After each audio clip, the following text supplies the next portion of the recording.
Hi there, welcome to the latest episode of my 10-minute moan, and the topic of this 10-minute moan is quite a disturbing court case that's just finished and seen a murderer convicted to a 4-year sentence.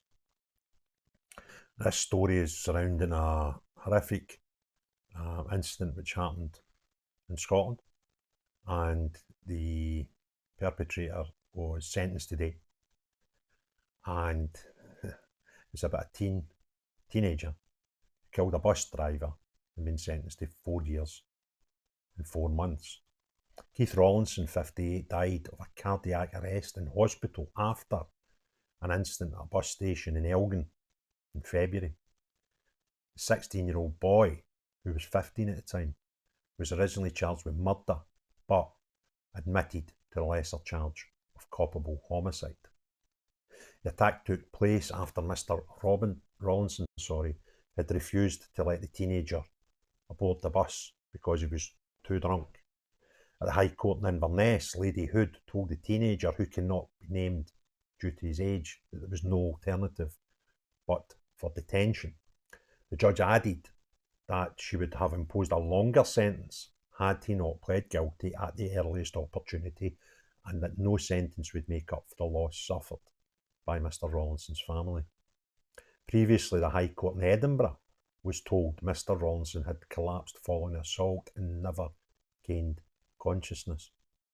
The boy had previously been reported to the police for assaulting another bus driver. A supervision order for that offence had ended 3 weeks before the fatal attack on Mr. Rollinson. The teenager was part of a group of youths who had been drinking heavily on the evening of the attack. The boy and another youth had gone to the bus station to get the last bus home. Mr. Rollinson had told him he was too intoxicated to board the bus, which had upset him. Mr. Rollinson switched off the bus engine and told the other passengers he would not be leaving until the boy got off the bus. Mr. Rollinson asked a colleague for help with the situation. When he got back to the concourse, the boy pointed his phone in Mr. Rollinson's face, leading the driver to grab the phone. This led to a struggle between the pair, during which the boy headbutted the driver. The court heard that the boy had then completely lost control, raining punches on Mr. Rollinson's head and body before being pulled away by another youth. Mr. Rollinson tried to get away from the boy, and the court heard he appeared to be fine. However, after bending over to pick up his cap, he collapsed and never regained consciousness. The court heard a taxi driver overheard the boys discussing the attack as he was driving them home. The boy later called one of his friends crying and upset, saying he had hit the driver and he wasn't waking up. After his arrest, police said the boy had displayed an air of arrogance and did not appear to appreciate the severity of the situation. He had made unsolicited comments that he had acted in self-defence and had prayed to God the deceased would be all right. A subsequent post-mortem examination in Mr. Rollinson revealed he had significant heart disease and would have most likely been at risk of a sudden cardiac arrest at any time. Mr. Rollinson's family said in a statement at the time, "The kindness, dedicated and loving husband and father was taken from us. Our world has been shattered. I cannot see us getting over our loss of our rock." Stagecoach North Scotland expressed shock and sadness at the death of one of its drivers, and the Unite Union has called for better protection of bus drivers. It released its findings of a survey of more than 1,000 bus drivers across Scotland last week. Unite said 99% supported stronger legislative measures to protect bus drivers, and 84% said the number of instances of abuse at work had increased in the last 12 months. Unite General Secretary Sharon Graham said urgent measures must be taken to address this staggering level of abuse being suffered by bus drivers. Chief Inspector Mike Mackenzie, the Police Scotland Area Commander for Moray, previously said, "Since Keith Rollinson's death, we have been working closely with a range of partners to tackle youth disorder in Elgin, particularly around the bus station.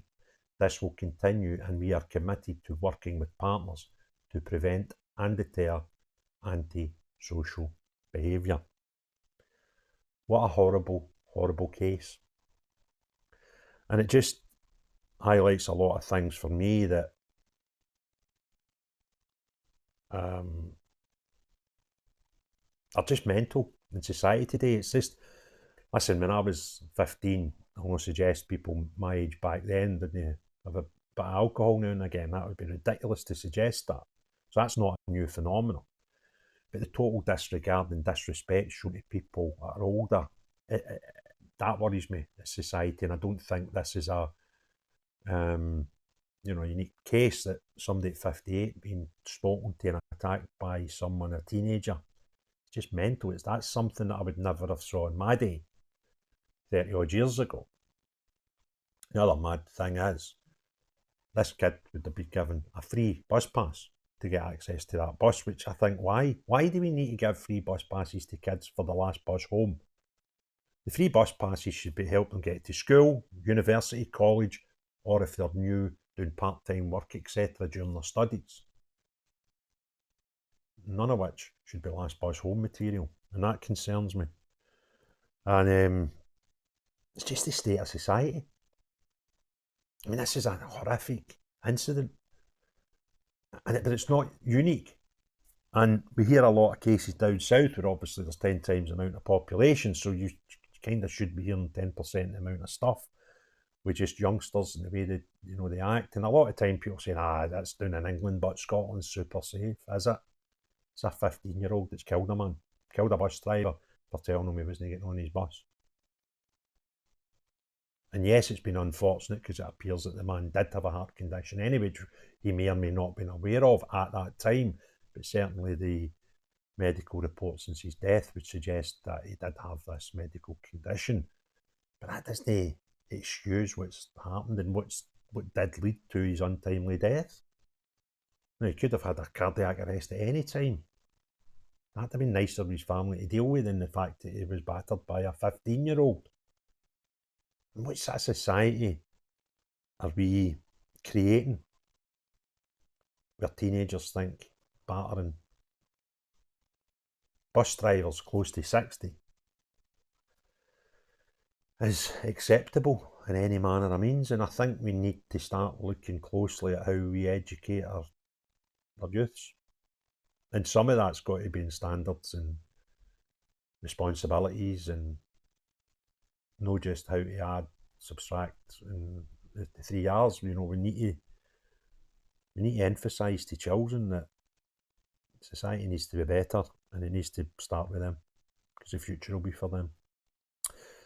So if you enjoyed the video, give it a thumbs up. If you've not already done so, please hit the subscribe and notifications bell. But most importantly of all, let us know what you think in the comments below. But most importantly of all, unless you're a teenager that thinks attacking men approaching 60 years of age is somehow correct, know you. But everyone else, have a great day. Cheerio, bye now.